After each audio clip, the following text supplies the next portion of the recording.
चला पिकनिक संपली, आता घरी जाताना भाजी घेऊन जायला हवं. काय मॅडम, खरेदीची लिस्ट वाटतं? नाही रे गोप्या. मॅडम मी वायझेड. अरे हो हो, काय म्हणत होता? मी म्हणालो काही खरेदीची लिस्ट आहे की काय? खरेदीची लिस्ट नाही हो, मी घरी जाते ना त्या बसचा नंबर आणि स्टॉपचं नाव लिहिलंय हवं. काय? बस क्रमांक 39, स्टॉपचे नाव आनंद सोसायटी, प्रवाशाचे नाव सौ शुभांगी जवळकर, सदर व्यक्ती सापडल्यास पुढील नंबरवर संपर्क साधावा. हो काय काय आहे मॅडम? हो तुम्ही रोज ज्या बसनं जाता त्या बसचा नंबर विसरता. नशीब आमचं घरचा पत्ता विसरत नाही. ते टॅलेंट पण आहे माझ्यामध्ये. याच्या आधी ना मी 2दा घराचा पत्ताही विसरले. कठीण आहे रे, कठीण आहे मॅडम. हो कुत्र्या मांजरा जरी लांब नेऊन सोडलं ना तरी ते आपसूक घरी परत येतात हो. आणि तुम्ही माणूस आणून तुमच्या घरचा पत्ता तुम्हाला लक्षात राहत नाही. हा तुम्ही हाय काय करता? अजून गेलात नाही काय? बघा काय काम चुकार माणसं असतात. आता कुठे ऑफिस सुरू झालंय आणि हा माणूस म्हणतोय घरी नाही का गेला. अरे मी आता येते एवढीच. काय मॅडम जरा असा व्हा ना, बाहेर बघा, अंधार दिसतोय की नाही? दिसतोय तरी. म्हणजे रात्र झाली, आपलं ऑफिस संपले, अय्या हो की. घरी जायचंय. पळा पळा, 39 नंबरची बस चुकेल. चला चला. Okay, happy Diwali. मॅडम काय करायचं या जवळकर बाईचं? गोप्या तुझं काय, तू सरळ घरी जाणार आहेस की? हो नाही नाही नाही नाही, घरी जाते. बरं ठीक आहे. बरं काय रे, काय कामिनी मॅडम लवकर घरी गेल्या? अहो जाणारच ना. हाय का चालता तुमका माहित नाही? अहो कामिनी मॅडम आहेत ना, त्या ऋषी साहेबांना घेऊन कॉफी पिऊ गेलेत. काय सांगतोस गोप्या? हा ब्रेकिंग न्यूज. अहो माका ना सगळं माहिती असा. मी सांगते या दोघांमध्ये काहीतरी शिस्ता. होय काय? मधल्या मध्ये तू तुझी बिर्याणी शिजवून घेऊ नकोस. काय काय काय काय? ब्लॅकमेल करून पैसे काढू नको त्यांच्याकडून. हा ओ मी कशा कुकरीन, माका का पैशाची हाव नाही. काय सांगतोस गोप्या? वा हे घे, हे घे तू 10 रुपये.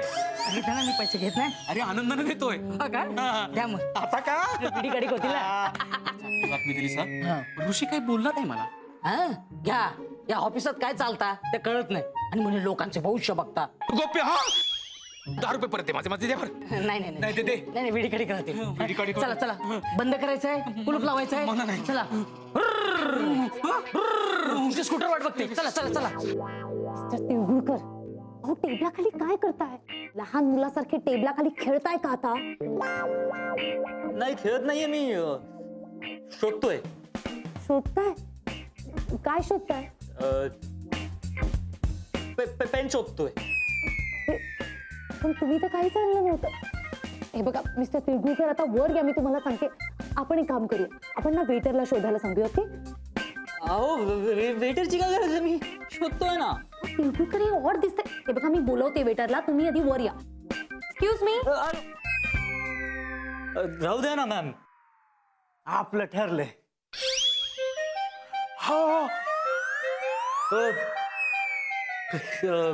किती उद्धट आहेत मॅम वेटर्स, राहू द्या तुम्ही. पण तुम्हाला कसं माहित? नाही म्हणजे तुम्ही या कॅफेमध्ये पहिल्यांदाच आलात ना? काय एवढंच? गॉड, एवढ्याशा प्रॉब्लेम साठी तुम्हाला या वेळेला इतके अर्जंटली बोलावून घेतलेस? हा एवढासा प्रॉब्लेम आहे? नाही तर काय. Come on Neetu, this it's just not done.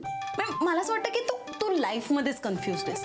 आता तू ऋषी कोणाबरोबरही जाईल ना कॉफी प्यायला, तर तुला एवढा रागायची काय गरज आहे? हा, आणि तसंही तो तुझा फक्त चांगला मित्र आहे, हो की नाही? बॉयफ्रेंड वगैरे थोडीच आहे. Actually you right Pallu. Darling, I am always right. तेच ते, म्हणजे बरोबर सांगतेस तू.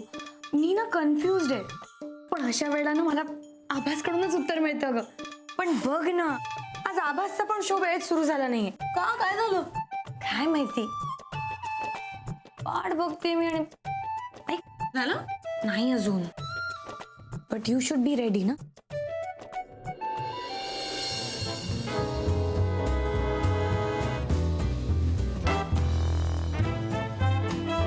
खूप उशीर झालाय प्रोग्राम स्टार्ट करायला.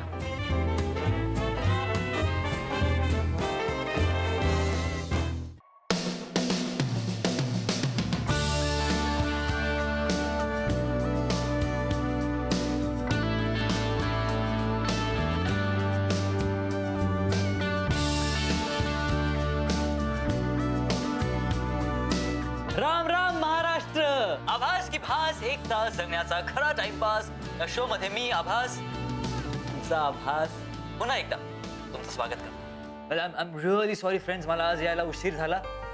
पण कदाचित तुमचा गैरसमज झाला असेल की आज RJ आभास शो करणार की नाही. पण डोंट वरी, असं कधीच होणार नाही. गैरसमज हा प्रकार जेवढा जगावेगळा आहे तेवढाच आयुष्यात काहीतरी हॅपनिंग घडण्यासाठी गरजेचं आहे. एवढं की विल्यम शेक्सपियरला सुद्धा गैरसमज हा प्रकार त्याच्या नाटकात वापरायचा मोह झालाच. पण एक सांगतो तुम्हाला, जोवर गैरसमज हा नाटकात सिनेमात वापरला जातो तोवरच आपल्याला तो एंटरटेनिंग आणि गमतीशीर वाटतो. तर हाच प्रकार, हाच गैरसमज आपल्या आयुष्यात घडला तर स्थिती एंटरटेनिंग सोडून गंभीर होते. माझा अभ्यास की गैरसमज बऱ्याचदा प्रेमातच होतो आणि कधीही होऊ शकतो. फॉर एक्झाम्पल, जर आपल्या जवळची व्यक्ती एखाद्या ठिकाणी दुसऱ्या व्यक्तीबरोबर जर आपल्याला दिसली आणि जर ते आपल्याला अनपेक्षित असलं तर आपण काही विचार न करता, काही न विचारता स्वतःच्या मनाप्रमाणे काहीतरी वेगळंच समजून घेतो. ह्यालाच म्हणतात पूर्वग्रह दूषित विचार आणि मग होतात मिसअंडरस्टँडिंग, गैरसमज. आणि हाच गैरसमज मित्रांनो धोकादायक असतो. कारण की प्रत्यक्षात घडलेलं काहीतरी वेगळंच असतं आणि मग सुरू होतात प्रॉब्लेम्स. एकदा त्या गोष्टीची खातरजमा करून घ्यावी. आपल्याला खटकलेल्या गोष्टीकडे वेगवेगळ्या अँगलने बघावं. मग लक्षात येईल की जो होता तो गैरसमज होता आणि मग सगळं आपल्याला हवं होतं तसं छान स्मूथली होईल. तुमची नाती टिकून राहतील. मनातलं बोललास. वा आभास वा.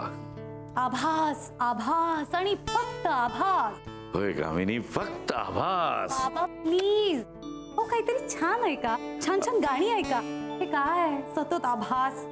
अगं चाललंय ते चांगलंच चाललंय आणि मला सांग, बदलणार तरी काय ग तू? हा, आपल्या रेडिओवर हा एकच चॅनल अवेलेबल आहे. ऐकायचं असेल ना तर हाच कार्यक्रम ऐकावा लागेल. आभास, फक्त आभास. नाहीतर रेडिओ बंद करावा लागेल. करू? बाबा, मला ना तुमच्यावर दाट संशय. संशय? आणि माझ्यावर? हो. आधार कार्ड दाखवू का? नाही नाही नाही, म्हणजे तुमच्या असण्यावर मला संशय नाहीये. मग? पण या सगळ्या ज्या काही जुन्या वस्तू तुम्ही स्वतःच्या संग्रही ठेवल्यात ना, हा? त्याच्या निमित्ताने तुम्ही मला उल्लू बनवत असता, राईट? उल्लू? हो. मग मला सांगा, तुम्हाला जे हवं तेच चॅनल कसं लागतो? कारण? बोला बोला बोला. आभास. ऐका तुमचा आभास. कोल्हापुरात आर्मीत बी घुमायचो का तेव्हा एक काय झालं, एक पैलवान आला आणि मी आपला अरे बेनं गेलो कुठं. अरे चल चल, थांबू नको.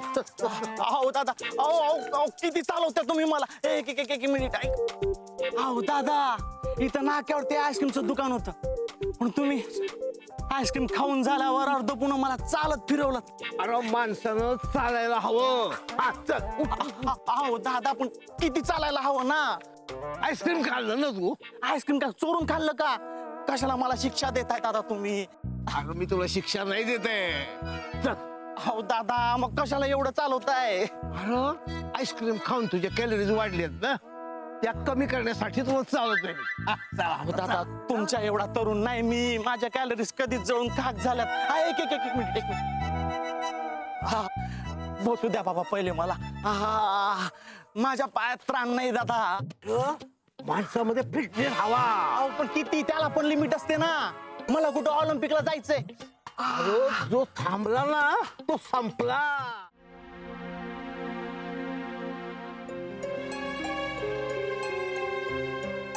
आता सगळं सांगायचं, फक्त एकदा फोन उचला प्लीज. प्लीज फोन उचला, प्लीज प्लीज प्लीज.